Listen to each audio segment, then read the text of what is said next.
Hello folks, Jonathan Milam here with a trumpet review, and I've got a lovely vintage horn. This is a King Silversonic from about 55 or 56. If I recall correctly, the first three digits of the serial number are 346. I think 55, they were about 340,000. And by 70, I think they were about 370, by 1960, they were about 370,000. So they're doing about 6,000 a year, I figured. 55, late 55, early 56. Beautiful horn. We'll talk about it more in a minute. I do want to get to playing, but I did want to mention, because I always forget when I go later on, beautiful gold wash in the bell here. Of course, what makes this horn special is the sterling silver bell and the sterling silver lead pipe as well. It's so funny. I just cleaned the horn earlier today. I've had it for some time. And I was looking down the lead pipe and I thought, man, did I ever clean that thing well the last time I was looking at it? That looks fit. Well, it's sterling silver, so it's not going to suffer the ravages of red rot, dezinkification, the gunk that just eats out a lead pipe. Very nice horn, and the sterling silver definitely does give it a unique timbre. Okay, I'm going to start playing with a Reeves a Reeves 42C, if you can see that. Not quite as deep as a 3C, but great mouthpiece, and we'll fiddle around a little bit with If I Only Had a Brain or a Heart. If I had both, I'd be in great shape. Great song from The Wizard of Oz.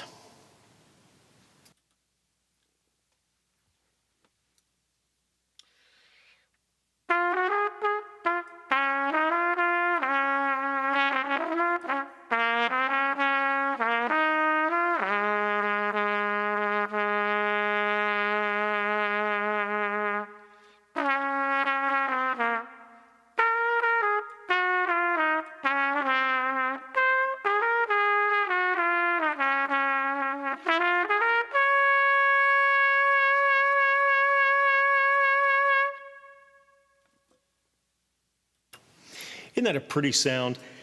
Now, most of the, and I was thinking earlier today, most of the Silversonics, silver tones that I've had, I think this is the fifth or sixth, might be the seventh. Generally, I've bought them before and they look horrible if the old lacquer is on, because it does not adhere well to the sterling silver. And most of these horns that you see, of course, King did some really nice engraving. This is the flower engraving. The Silversonic lettering there is kind of the Art Deco. But just did a beautiful job on that. But lacquer can make it look very milky, very dirty. So most of these horns you see with the bright, not the sterling silver lead pipe, but the bright yellow brass look, they're actually bare brass. And this one is interesting because it looks, if you can see those spots along the valve block there, and you can see them really good in certain areas. I thought that was a little surface deterioration, but that's just the spots as the lacquer comes off, as air gets into the lacquer. You can see at the bottom of the valve block where that lacquer is gone, just as clear as could be and very solid. This is one of the best made horns of the 1900s. I think Zig Canstill said the King Liberty II, I think he said, was the finest horn made in the 1900s. And this is that same body style, of course, with the sterling silver pieces. But really well made. You've got a option here to spread your tuning slide out. If you remove this middle portion, it actually will put the horn in the key of B. I believe it is not a C horn, but it does bring it up to B. And of course, then your tuning is at the far side of that slide area. Okay. Same thing, even though they have a water key on the third slide, they also have a dump piece here, so that can come out. This particular horn, good good compression, very solid horn, and just a real privilege to have something from the 50s. As I've said before, even older than me, if you can imagine that. Not as old as dirt, but close. Okay, we're going to try it now with a Reeves C2J. I can't even see the bottom of that, it's so deep. Very nice flugel mouthpiece. And we'll lower the song just a little bit to give you an idea of the lower range. What Schilke says about the sterling silver bells, I think he says the same thing about copper. He says, when played at soft tones, they are mellower. And when played at more strident tones, full volume, they actually are a little more piercing. So that's Schilke's feel on that. They certainly are very interesting, I have to say that at least. Okay, with the deep mouthpiece, I think you get almost a flugel-like sound.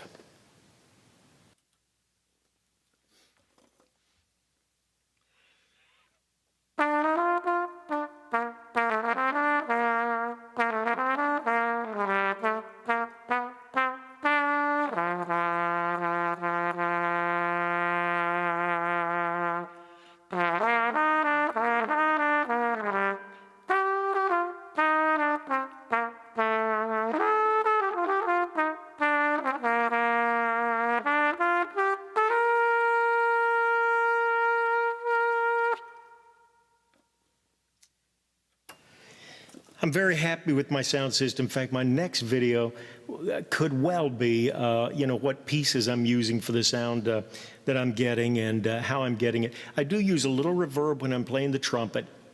I just cannot stand the dry sound. I dealt with it for years, and I'm so thankful I don't have to deal with that anymore. When I'm speaking, of course, I do cut a lot of reverb out on my speaking mic, if you're wondering. Now I'm going to try a mouthpiece that's a little deeper than the Reeves 42C. This is a Patrick. It is a CR5Z. My eyes are very good. I don't even use glasses hardly ever, but occasionally I wonder what's going on. But CR5Z, a little deeper than the Reeves 42C that I started with, but with a 28 drill, so probably still get a zippy sound to it.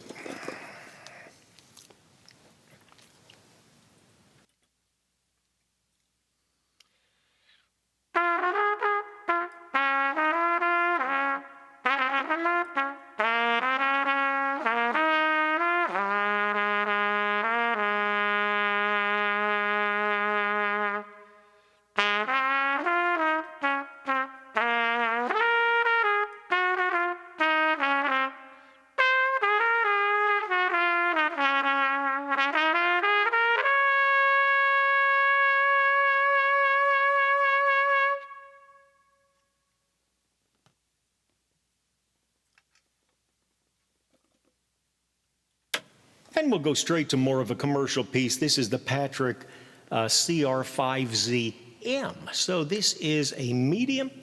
Great mouthpiece, is very comfortable. Steve Patrick did an excellent job on these. And we'll raise the key up just one piece, but try and give a little better idea of the upper range of the horn.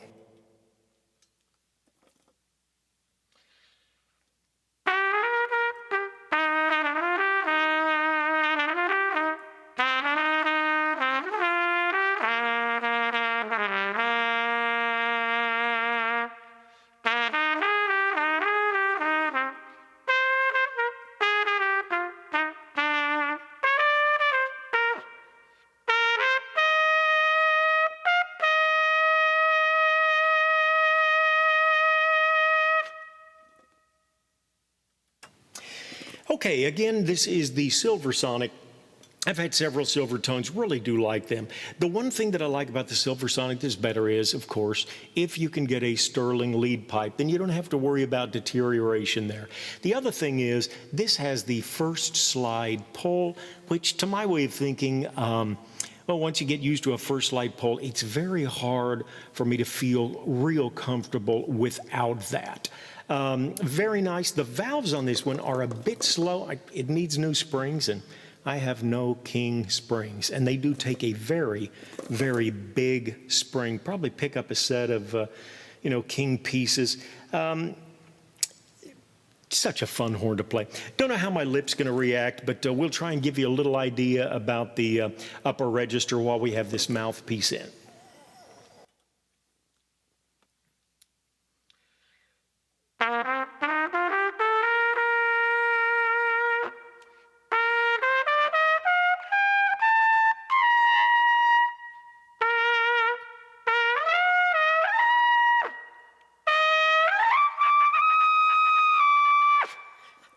You got an F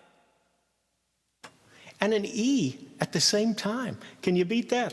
All right, great horn here. Very nice King Silversonic. Hope you've enjoyed this from 55. I did have a little King Silversonic cornet, probably about a year and a half, 2 years ago.